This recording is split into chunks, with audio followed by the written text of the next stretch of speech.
मेरा एक दोस्त है जो 5 साल से रिलेशनशिप में है। I have a friend who has been in a relationship for 5 years। आखिर कौन 5 साल से रिलेशनशिप में है? After all who has been in a relationship for 5 years। Guys, इसमें क्वेश्चन और आंसर सभी मिलेंगे, साथ ही साथ सभी टेंस को टच किया गया है, तो वीडियो को अंत तक जरूर देखिएगा। अमन है जो पिछले 5 साल से एक रिलेशनशिप में है। It's Aman who has been in a relationship for the last 5 years। वो हमेशा अपने गर्लफ्रेंड के साथ काइंड रहा है, पोलाइट रहा है, फिर भी उसे कई बार उसके गर्लफ्रेंड द्वारा धमकाया गया है। यहाँ पे प्रेजेंट परफेक्ट टेंस का पैसिव भी है। Okay, he has always been kind to his girlfriend, yet फिर भी he has been threatened by his girlfriend several times. अब क्वेश्चन पूछते हैं, कौन काइंड रहा है, कौन पोलाइट रहा है? अमन। अमन जो हमेशा अपने गर्लफ्रेंड के प्रति काइंड रहा है, फिर भी उसे धमकी मिली। हु हैज़ बिन काइंड, कौन दयालु रहा है, कौन काइंड रहा है? Aman who has always been kind to his girlfriend yet he got threatened. आपको इसी तरीके से प्रैक्टिस करना है और अपने आप स्टोरी क्रिएट करना और प्रैक्टिस करना। अगर आप प्रैक्टिस नहीं करेंगे तो कोई फ़ायदा नहीं होगा, क्योंकि बिना प्रैक्टिस आप इंग्लिश नहीं बोल पाएंगे। धमकी किसने दी और क्यों दी? Who threatened and why? Who threatened and why? Aman के गर्लफ्रेंड ने अमन को ही धमकी दी थी कई बार। Aman's girlfriend had threatened Aman many times. जब से उसने गर्लफ्रेंड बनाई, हमारे बीच बातचीत नहीं रही है। यहाँ पे सिंस को यूज़ करेंगे, जो मैं आपको ऑलरेडी पढ़ा चुका हूँ। We have not been talking to each other, हमारे बीच बातचीत नहीं रही है। Ever since he made a girlfriend, जब से उसने गर्लफ्रेंड बनाई है। कब से हमारे बीच बातचीत नहीं रही है?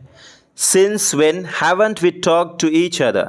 Since when haven't we talk to each other. Girlfriend मिलने पर हमारे कोई बातचीत नहीं रही है। After getting a girlfriend we haven't had any conversation. मेरे और उसके बीच हमेशा से गलतफहमी रही है, इसलिए मैंने उससे दोस्ती तोड़ ली। There has always been misunderstanding between us. That's why I broke friendship with him. मैंने उससे दोस्ती क्यों तोड़ ली? Why did I break my friendship with him? गलत फहमी की वजह से, because of misunderstanding. दरअसल पिछले कुछ महीनों से वो मुझे कॉल कर रहा है, लेकिन मैं उसका फ़ोन पिक नहीं करता हूँ। Actually, he has been calling me for a couple of months, but I don't pick his calls. आज से 3 साल पहले हम किसी प्रोजेक्ट पर कुछ हफ्तों से काम कर रहे थे। 3 years ago from now, we had been working on a project for a few weeks. कौन कौन काम कर रहा था? Who all were working? हम दोनों काम कर रहे थे। We both were working. 50% काम पहले ही पूरा किया जा चुका था। यह आपका पास्ट परफेक्ट टेंस का पैसिव है। Okay, 50% of the work had already been completed. एक दिन वो फैक्ट्री नहीं आया।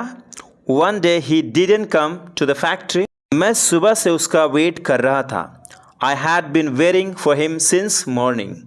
ये आपका प्रेजेंट परफेक्ट कंटिन्यूअस टेंस है। ओके, और चीज़ें समझे कैसे बोली जा रही है। जितना अच्छा आप समझेंगे उतना अच्छा आप इंग्लिश बोल पाएंगे, क्योंकि कनेक्शन भी आना बहुत ज़रूरी है। कैसे हम कनेक्ट करते हैं, कैसे एक दूसरे के सेंटेंस को मीनिंगफुल बनाते हैं और कैसे हम स्टोरी टेलिंग करते हैं, इसे भी आना आपको बहुत ज़रूरी है। वो शाम को आया। He came in the evening. मैंने कहा, कहाँ गायब हो सुबह से? I said, where the hell have you been since morning, मतलब कहाँ रहे हो? उसने कहा, मैं 4 घंटों से अपनी गर्लफ्रेंड के साथ था। He said, I had been with my girlfriend for 4 hours। कितने घंटे वह अपने गर्लफ्रेंड के साथ था? How many hours was he with his girlfriend? 4 घंटे तक वह अपनी गर्लफ्रेंड के साथ था। He was with his girlfriend for 4 hours। यहाँ पे देख सकते हैं 4 घंटे तक, यानी कि तक के सेंस में यूज़ किए हैं फोर को। ओके, यहाँ पे कोई पीरियड नहीं बता रहा है। 4 घंटे तक वह अपनी गर्लफ्रेंड के साथ था। He was with his girlfriend for 4 hours। Okay, तक के लिए भी हम फोर को यूज़ करते हैं, या फिर के लिए सेंस वही होता है। उसकी इस बात ने मुझे गुस्सा दिला दिया। His statement made me angry. मैंने उससे कहा, तुम कभी इस प्रोजेक्ट में इंटरेस्टेड रहे ही नहीं हो। I said, you have never been interested in this project. कौन इंटरेस्टेड नहीं था? Who was not interested? It's obvious, Aman. Aman मेरा दोस्त। Aman, Aman my friend. तुम हमेशा से ही इश्कबाज रहे हो। You have always been lusty. You have always been lusty. तुम्हारी वजह से यह प्रोजेक्ट हमसे छीन लिया गया है। Because of you this project has been taken back from us. किसकी वजह से प्रोजेक्ट छीन लिया गया था? अमन के हरकत की वजह से। Because of whom was the project taken away? Because of Aman's actions. तुम्हें लड़की के साथ देखा गया है। You have been spotted with the girl. सबूत के तौर पर तुम्हारे कुछ फुटेज क्लिक कर लिए गए होंगे। As evidence, some pictures of yours must have been clicked. यहाँ पे देखिए ये मोडाल्स का पैसिव है। जैसे हम कहते हैं ना वह चला गया होगा, जब हम अंदाज़ा लगाते हैं और हमारे स्ट्रॉन्ग फीलिंग होता है पास्ट वाली, तो हम उस जगह पे पैसिव में भी यूज़ कर सकते हैं। एक्टिव क्या होता है कि हम वर्ब की थर्ड फॉर्म लगाते हैं, उससे पहले आप बिन लगा कर उसके बाद वर्ब की थर्ड फॉर्म लगाते हैं, मतलब वो पैसिव में कन्वर्ट हो जाता है। पैसिव मतलब कि एक्शन डूअर को पता नहीं चलता, वहाँ पर हम पैसिव को यूज़ करते हैं। ओके, रिजल्ट के तौर पर हमारा प्रोजेक्ट छीन लिया गया है। As a result our project has been taken back. Manager पक्का गुस्से में रहा होगा। The manager must have been angry. आप देख सकते हैं मस्ट हैव को कैसे यूज़ करते हैं। आपको लगता है कहाँ यूज़ करेंगे मॉडल्स को? मॉडल भी आपको यूज़ करने आना चाहिए। यहाँ पे जो जिस तरह से स्टोरी कही जा रही है उस सेंस में मैनेजर पक्का गुस्से में रहा होगा, जाहिर सी बात है, तो इसलिए यहाँ पे मस्ट लगाया गया, ना कि मे माइट। चाहे तो लगा सकते थे लेकिन उसका फीलिंग कम जाता है। गाइस, अगर आप 600 से प्लस एडवांस इंग्लिश स्ट्रक्चर्स का ई बुक चाहते हैं तो लिंक डिस्क्रिप्शन में दी गई है, जिसके थ्रू आप उसे डाउनलोड कर सकते हैं केवल 119 रुपीज़ में। ओके, बड़ा ही बेसिक चार्ज है, आप चाहें तो ले सकते हैं। जो भी मैं पढ़ा चुका हूँ, कई सारे स्ट्रक्चर्स में पढ़ा चुका हूँ, सभी के सभी उसमें कवर किए गए हैं। अगर आप चाहते हैं तो लिंक डिस्क्रिप्शन में जाकर के चेकआउट कर सकते हैं। पूरे स्ट्रक्चर्स मिल जाएंगे, सभी के कम से कम हर एक स्ट्रक्चर्स का 5 एग्जाम्पल्स मिल ही जाएंगे। ठीक है, आप जाएँ चेकआउट कर सकते हैं। तो चलिए कंटिन्यू करते हैं। हम इस प्रोजेक्ट को पाने के लिए कब से मेहनत कर रहे थे? For how long have been working hard to get this project. हम इस प्रोजेक्ट को पाने के लिए 6 महीने से कड़ी मेहनत कर रहे थे। We had been striving for 6 months in order to get this project.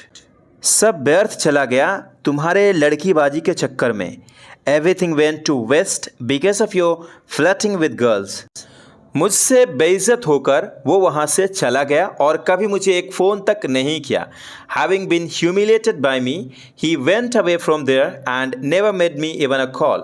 यहाँ पे having को यूज़ किया गया है एज ए पैसिव, साथ ही साथ दिखाया गया है कि किसके द्वारा by me। ओके, आप चाहें तो दिखा सकते हैं, जहाँ पे भी मिनी पैसिव होता है वहाँ पे भी आप by से दिखा सकते हैं एजेंट को। अगर आपको लगता है दिखाने के लिए ऐसा कुछ की नीड है तो दिखा सकते हैं, otherwise that would be okay. आप छोड़ भी देते हैं तो भी।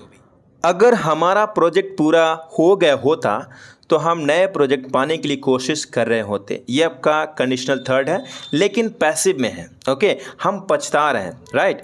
अगर हमारा प्रोजेक्ट पूरा हो गया होता तो हम नए प्रोजेक्ट पाने की कोशिश कर रहे होते। If our project had been completed, ये हमारा पैसिव हो गया। अगला है कंटिन्यूस में हमें दिखाना है, कर रहे होते, कोशिश कर रहे होते, तो यहाँ पे दिखाएंगे we would have been trying to get a new project. Okay, इस तरह से बनाएंगे। कल रात मैं उसके बारे में सोच रहा था। Last night I was thinking about him. Last night I was thinking about him. मुझे लगता है वो भी कल रात मेरे बारे में सोच रहा होगा। I think he too might have been thinking about me last night. आप यहाँ पे देख सकते हैं might have been thinking about me last night. हम एक फीलिंग दे रहे हैं लेकिन ये फीलिंग क्या है? पास्ट वाली है। ठीक है, might have been thinking about me last night. कितने लोग यहाँ पे कंफ्यूज हो गए होंगे, क्योंकि जिसे भी अगर कॉन्सेप्ट क्लियर नहीं होगा मोडाल्स का, वो बिल्कुल कंफ्यूज हो जाएंगे कि कैसे यूज़ किया जाता है माइट को। इवन कि कंटिन्यूस में भी होता है और यूज़ करते हैं। तो कौन कौन चाहता है कि मैं मॉडल्स पे वीडियो बनाऊं, तो आप मुझे कमेंट करके बताएं कि हाँ मॉडल्स का वीडियो बनाइए, मैं बनाऊंगा ज़रूर। आज सुबह मुझे उसका एक दोस्त मिला। I came across one of his friends this morning. आप यहाँ देख सकते हैं वन ऑफ हिज फ्रेंड्स, हमेशा याद रखना यहाँ पे एस आता है, उसके बाद सिंगुलर का ही यूज़ किया जाता है। This morning I came across मतलब अचानक से किसी से मिलना, तो उस जगह पे हम केम अक्रॉस को यूज़ करते हैं। इसका सेकेंड फॉर्म केम होता है, फर्स्ट फॉर्म इसका कम अक्रॉस होगा। मैंने उससे पूछा, लंबे समय से मैंने उसे देखा नहीं है, कैसा है वो? I asked him, I have not seen him for a long time, how has he been? उसने कहा वो अगले महीने लंदन जा रहा है। He said he is going to London next month. उसने मुझसे पूछा, क्या तुम कभी लंदन गए हो? He asked me, have you ever been to London? मैंने कहा, मैं कभी लंदन नहीं गया हूँ। I said, I have never been to London. Thank you guys, thank you so much for watching this video. मिलते हैं अगले वीडियो में, तब तक के लिए अपना ख्याल रखिए। That's all for the day. Okay, और तो और वीडियो को शेयर कर दीजिए और मुझे ये बताइए कि आपको ये स्टोरी कैसा लगा, और चाहते हैं या फिर नहीं चाहते, या फिर स्ट्रक्चर्स का कुछ सेंटेंसेस चाहते हैं, या फिर क्या चाहते हैं आप, मुझे कमेंट जरूर करिए।